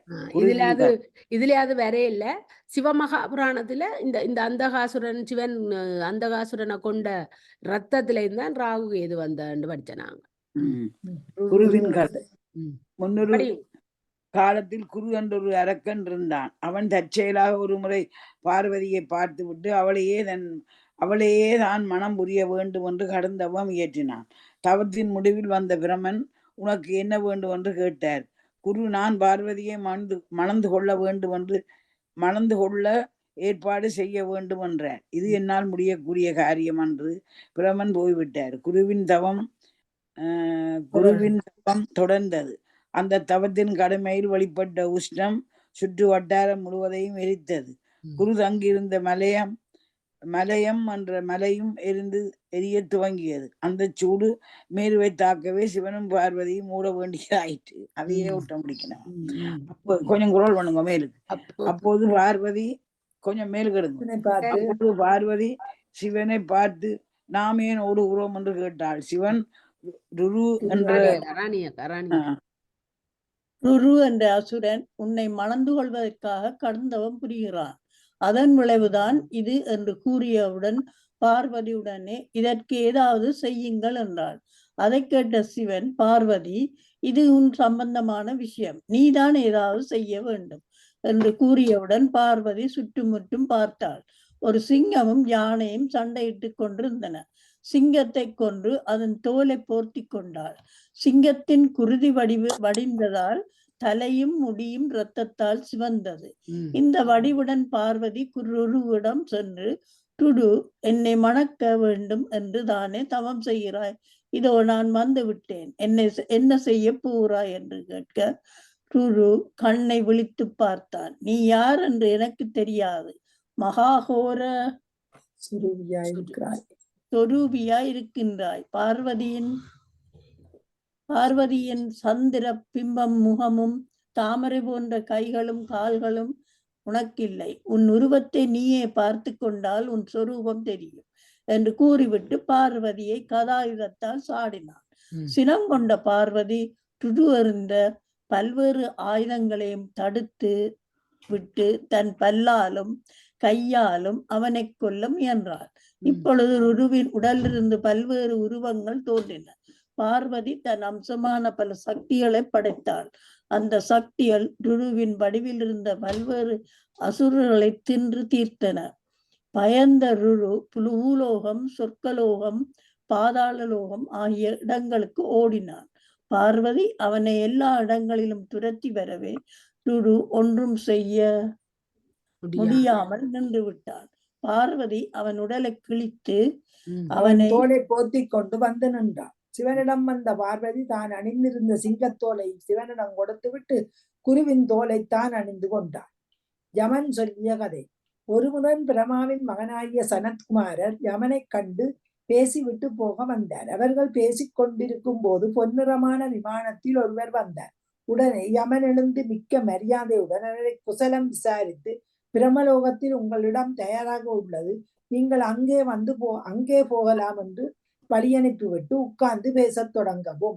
மற்றொரு விமானத்தில் இன்னொருவர் வந்து சேர்ந்தார். மறுபடியும் யமன் சகல மரியாதையுடன் வரவேற்று பிரமலோகம் அனுப்பினான். இதை கண்டு ஆச்சரியப்பட்ட சனத்குமாரர், யமனே, உன்னை கண்டு எல்லோரும் அஞ்சுகிறார்கள். உன்னிடம் வந்த இவர்களுக்கு இவ்வளவு மரியாதை செய்வது எனக்கு ஆச்சரியமாக உள்ளது. இவர்கள் யார் என்று கேட்டார். வைதிசா என்ற நகரை தாரவாலா என்ற அரசன் ஆண்டு வந்தான். இவன் நாட்டில் ஓடும் விதஸ்தா என்ற நதியும் வேத்திரவதியும் சங்கமம் ஆகும் இடத்தில் ஒரு சிவலிங்கத்தை பிரதிஷ்டை செய்து ஒரு நரி பூசை செய்து வந்தது. கைலையில் பார்வதி தவஞ்செய்ய சென்ற பொழுது சிவனிடம் வேறு யாரும் தன்னை போல் பேசமிட்டு நெருங்கி விடாதபடி பார்த்து கொள்ளுமாறு ஏவிவிட்டு பார்வதி சென்று விட்டாள். அதி என்ற அரசுடன் பார்வதியின் வடிவை ஏற்றுக்கொண்டு சிவனிடம் வந்தார். உண்மையான பார்வதிக்கும் போலி பார்வதிக்கும் வேறுபாடு தெரியாத நந்தி இந்த அசுரனை இந்த கதையும் அங்க வந்தது. அசுரனை தனா அசுரனை உள்ளே விட்டார். நந்தி தன் கடமைகளை சரியாக செய்யாததால் 12 ஆண்டுகள் பூமியில் நரியாக பிறக்குமாறு பார்வதி சாபமிட்டார். அந்த சாபத்தால் நரியான நந்தி இப்பொழுது சிவலிங்க பிரதிஷ்டை செய்து சிவபூசை செய்து வந்தது. அந்த நரியின் செயலை அடிக்கடி பார்த்து வந்த அரசன் தாரபாலா சாப முடிவில் நரியோதி வடிவுடன் சிவனிடம் செல்வதை பார்த்தான். சிவபூசை சிறப்பை அறிந்த தாரபாலா தானும் தீவிரமாக சிவபூசை செய்ய ஒரு கோயிலை கட்டி அங்கே புராண பிரசங்கங்கள் நிகழ ஏற்பாடு செய்தான். அந்த புண்ணிய பலத்தால் இப்பொழுது பிரம்மலோகம் செல்கின்றார். பயங்கரமான உலோபியாக வாழ்ந்தவன் ஒரு முறை புராண பிரசங்கத்தை கேட்டு முழுதும் மாறிவிட்டான். பல இடங்களில் பலரை ஏற்பாடு செய்து அங்கே புராண பிரசங்கங்கள் நடக்குமாறு செய்தான். பின் செல்வத்தை எல்லாம் அதற்கே செலவிட்டான். புராணத்தை கேட்டதாலும் புராண பிரசங்கத்தை பிறர் கேட்க செய்ததாலும் ஏற்பட்ட புண்ணியத்தால் அவன் இப்பொழுது பிரம்மலோகம் போகின்றான். புராணத்தின் பயன் இது. புராணத்தை கேட்பது பிரம்மா, விஷ்ணு, சிவன் ஆகியவர்களை வழிபடுவது போலாகும் என்று கதையை முடித்தான் யமன். சதநிகாவும் சகஸ்டநிகாவும். மன்னன் சதநிகா தினந்தோறும் பிராமணர்களுக்கு தானம் செய்தால் புண்ணியம் கிடைக்கும் என்று நினைத்து 100கணக்கான பொற்காசுகளை தானம் செய்தான். இறுதியில் அவன் இறந்து விடவே மகன் சகஸ்டநிகா பட்டத்திற்கு வந்தான்.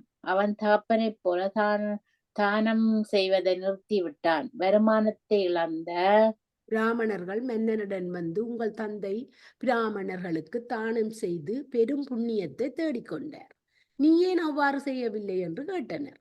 சகஸ்ரநிகா அவர்களை பார்த்து, தானத்தை பெற்றுக்கொண்டு என் தந்தைக்கு புண்ணியம் தேடி தந்தவர்களே, இப்பொழுது என் தந்தை எங்கு இருக்கிறார் என்று சொல்ல முடியுமா என்று கேட்டான்.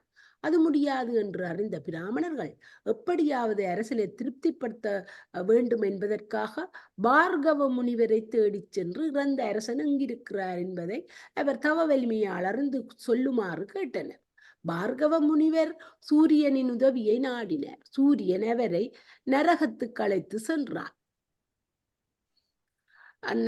நரகத்துக்கு அழைத்து சென்றான். வழியில் ஒரு பிராமணன் பார்கவரை தடை செய்தான். நான் இறப்பதற்கு முன்னால் நீர் எனக்கு ஒரு பொற்காசு தர வேண்டியுள்ளது, அதை இப்பொழுது கொடுத்தால் ஒளிய மேலே போக விட மாட்டேன் என்றான். பார்கவரிடம் காசு இல்லாததனால் அவர் புண்ணியத்தை சிறிது பெற்றுக்கொண்டு மேலே அனுப்பினான். கடைசியாக நரகத்தின் மிக ஆழமான இடத்தில் இறந்து போன அரசன் பெருந்தண்டனையை அனுபவித்துக் கொண்டிருந்தான். ஆச்சரியப்பட்ட முனிவர் அரசனை பார்த்து, நீ பிராமணனுக்கு தானம் செய்து பெரும் புண்ணியத்தை சேர்த்தாய் என்றல்லவா கேள்விப்பட்டிருந்தேன், உனக்கேன் இந்த கதி என்று கேட்டார். அரசன் உழைக்கும்